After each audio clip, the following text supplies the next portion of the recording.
oto mecenasi Układu Otwartego. Casaplaya, lider na rynku nowych nieruchomości w Hiszpanii. Casaplaya to agencja nieruchomości, która wspiera Cię na każdym etapie zakupu. Kliknij link w opisie i pobierz darmowy PDF z przewodnikiem zakupu krok po kroku. Oanda TMS Brokers, dom maklerski oferujący możliwość inwestycji w instrumenty z całego świata, w tym fundusze ETF, a także oprocentowanie wolnych środków na rachunku. Kliknij link w opisie. Rosnące koszty IT hamują rozwój Twojej firmy? Z Amso obniżysz wydatki nawet o 70%, wybierając polizingowy sprzęt IT sprawdzony, wydajny i gotowy do pracy.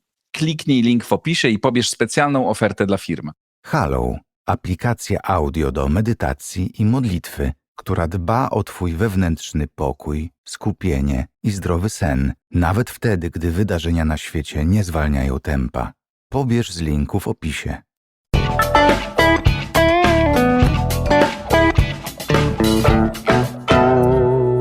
Dzień dobry Państwu. Igor Jankę, Układ Otwarty, niezależny program o Polsce i świecie. Dziś mój krzyk rozpaczy.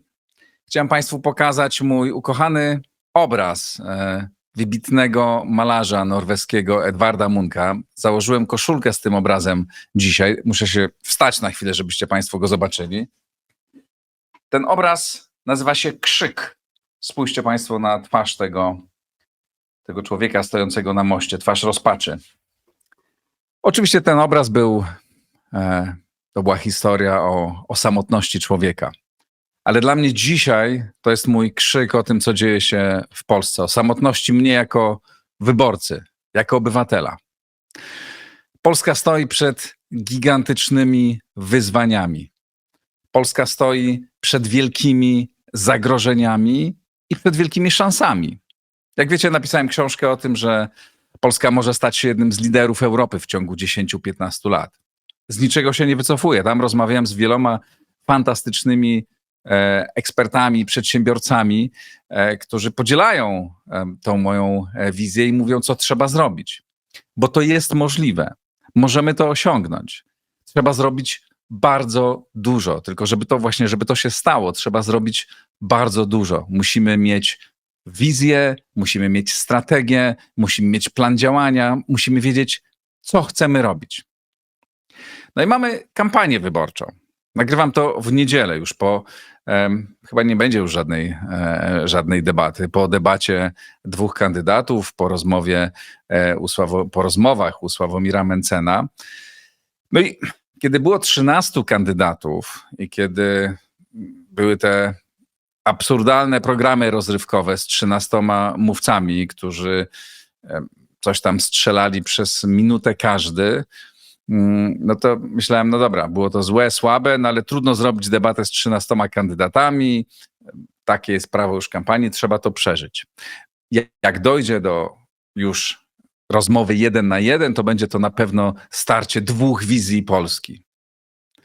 W ogóle nie miałem wrażenia, żeby jakiekolwiek wizje się ze sobą ścierało. Ścierało się dwóch polityków średniej rangi, którzy stosowali rozmaite kruczki, za nimi stały całe armie mediów, troli, państwa w jednym przypadku i pomysłów na to, jak marketingowo ograć przeciwnika. Nie żadnych wybitnych pomysłów, takich sobie, no ale rozrywka dla ludu, dla nas była.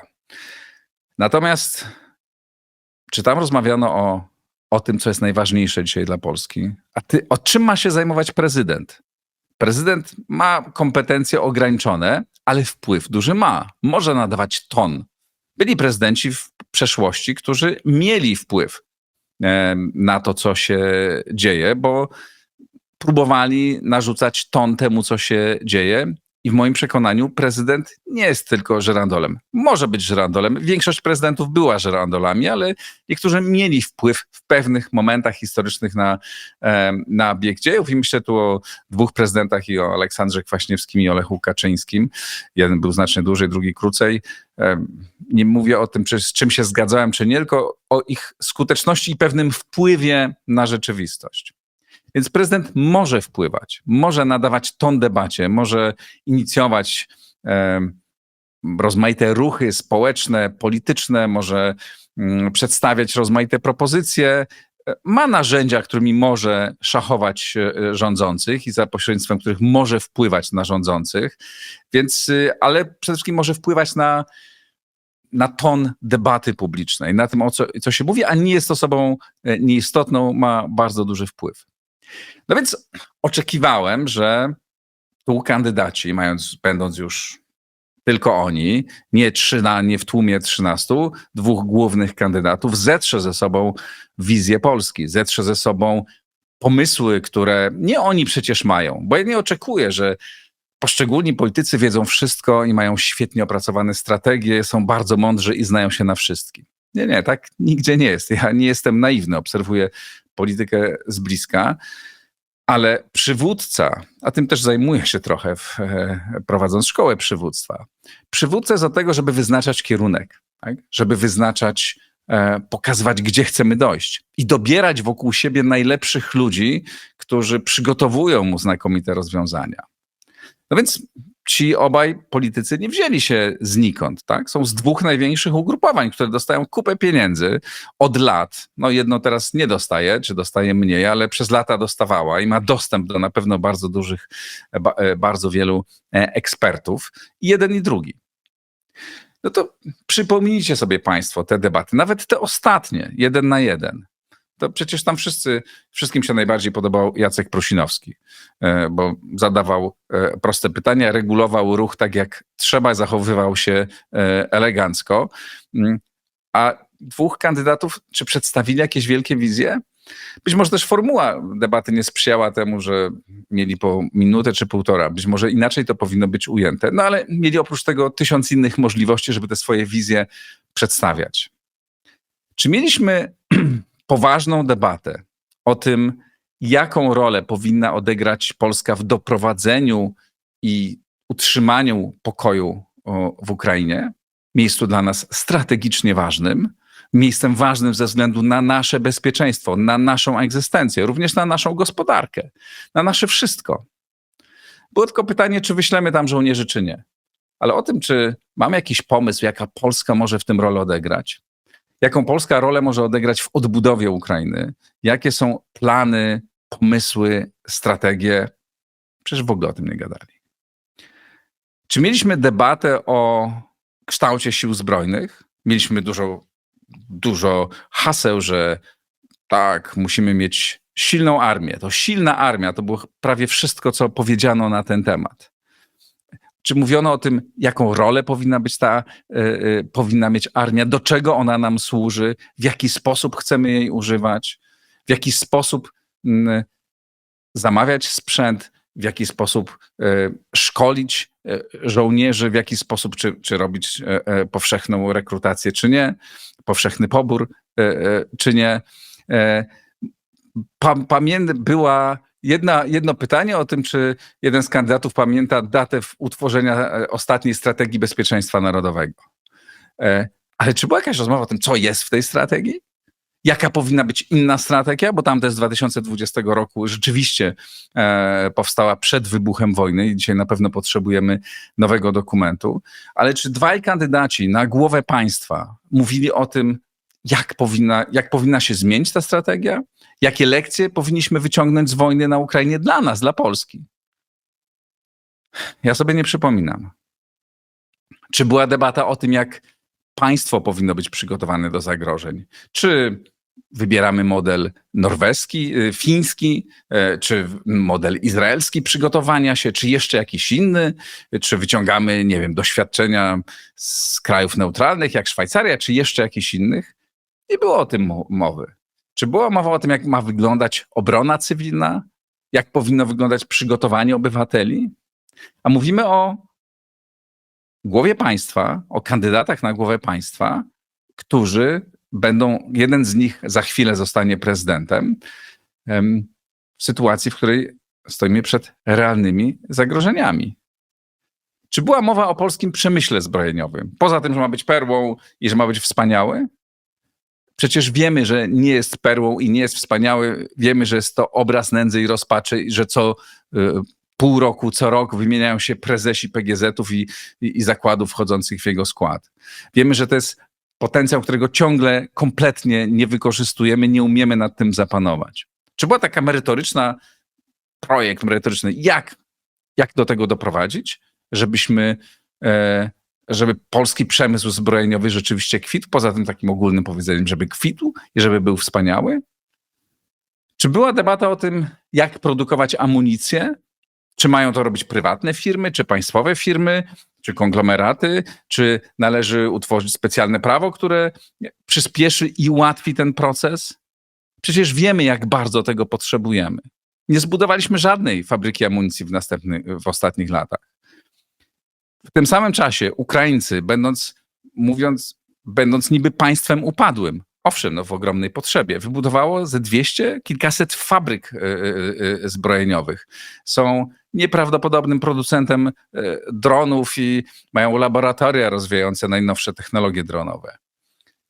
Oczywiście my nie mamy frontu u siebie, nie mamy aż takiego ciśnienia, ale mogliśmy zrobić dużo, dużo więcej. No dobra, nie zrobiliśmy, no ale mamy kandydatów na prezydenta, którzy powiedzą, tak, to zrobimy. Jest pomysł taki, jest pomysł taki, jest pomysł taki. Powinniśmy to robić wspólnie, nie wiem, z Amerykanami, z Niemcami, z Ukraińcami, z kimkolwiek. Nie, powinniśmy to robić sami, prywatne firmy, nie, państwowe firmy. Czy był wokół tego jakiś spór poważny, jakaś debata poważna? Ja nie słyszałem.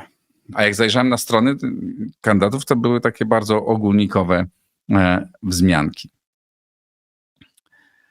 Była mowa o tym, że powinniśmy budować fantastyczne relacje, wzmacniać polską pozycję w Unii.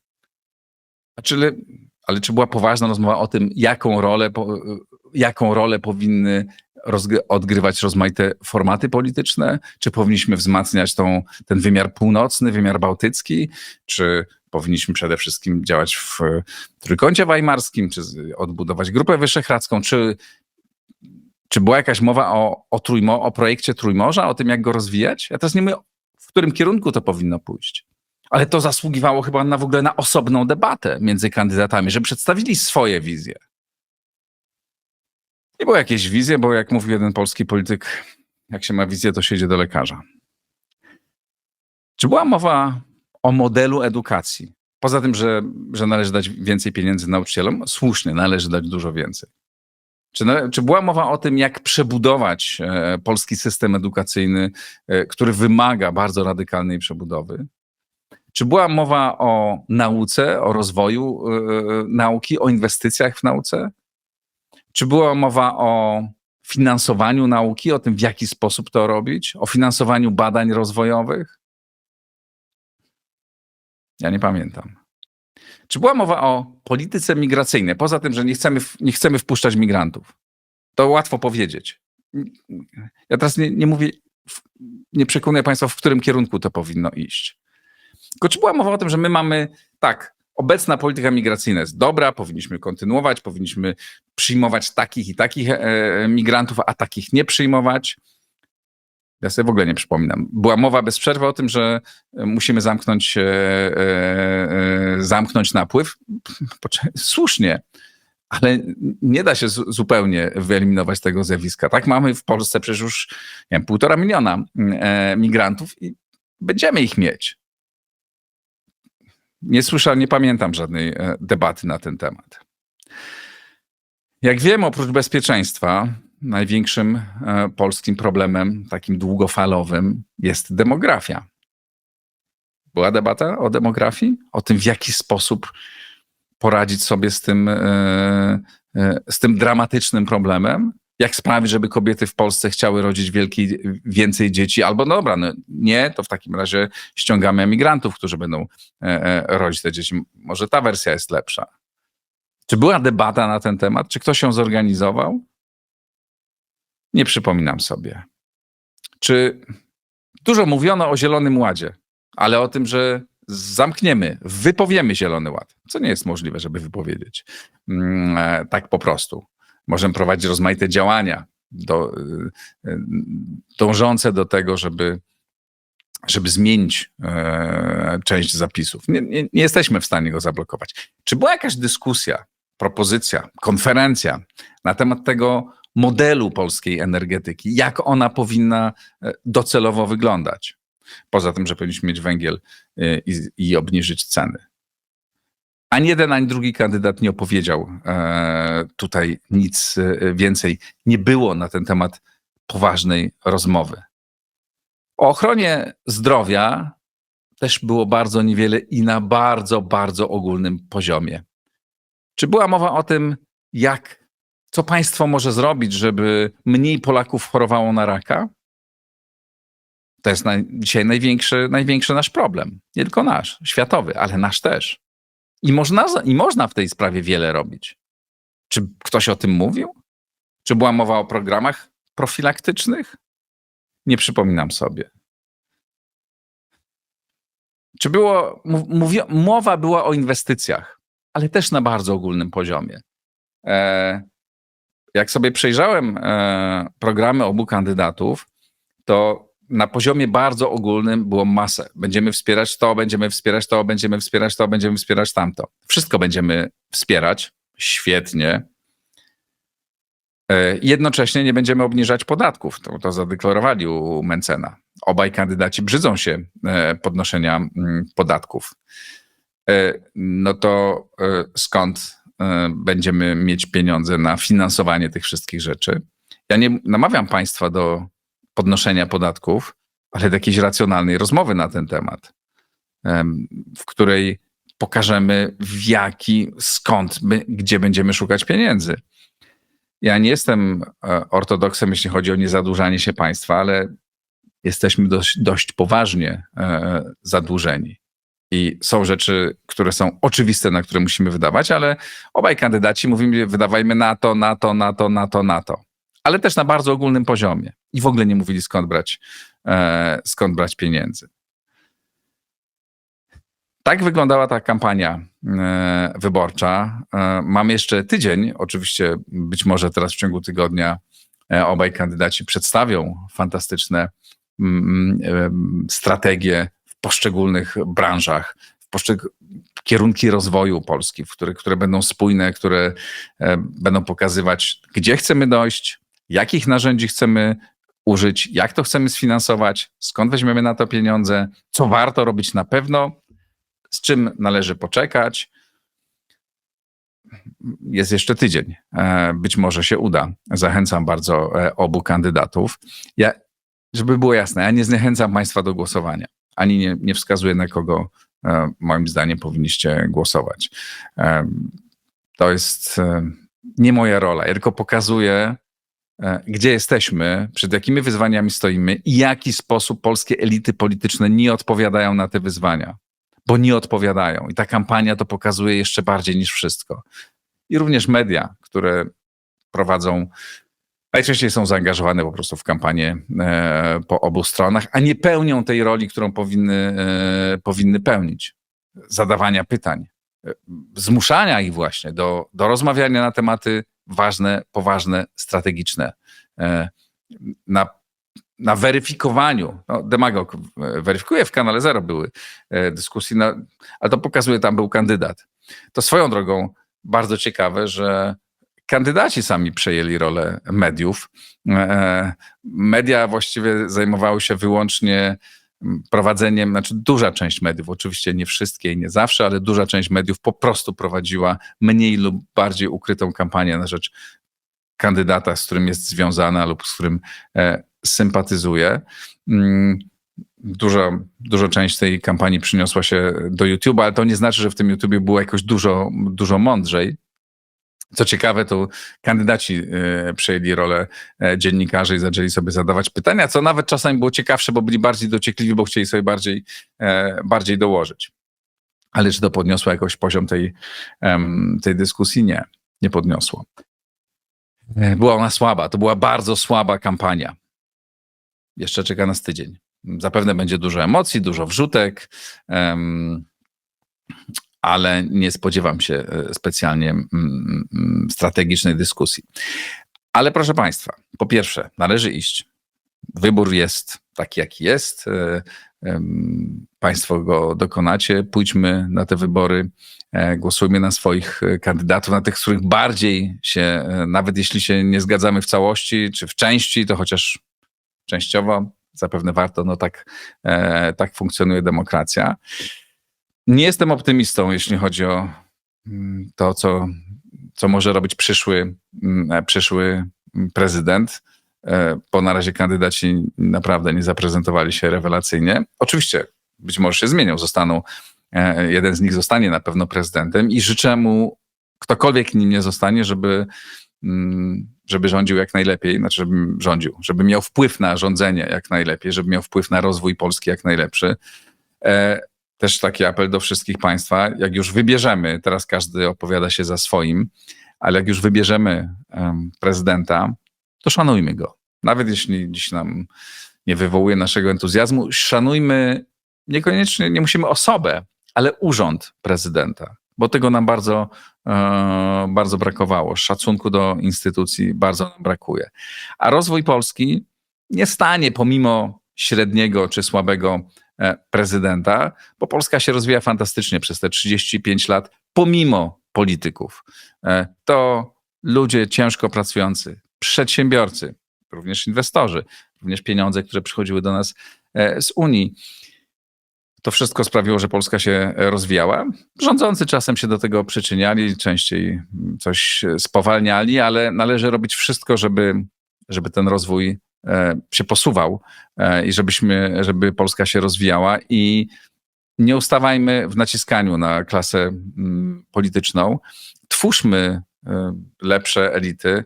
Sam się tym zajmuję w Szkole Przywództwa. Pozdrawiam wszystkich słuchaczy, uczestników tej edycji, kandydatów do następnej edycji. Jeszcze ostatni moment, żeby się zgłosić i wszystkich naszych absolwentów fantastycznych. To jest ta grupa ludzi, jak wejdzie za kilka lat, moim zdaniem część ludzi, którzy tam są, wejdą kiedyś do życia publicznego albo już wchodzą i mam nadzieję, że odegrają ważną rolę, bo myślą inaczej o Polsce, poważnie i strategicznie, czego wszystkim państwu życzę. Do zobaczenia, do usłyszenia.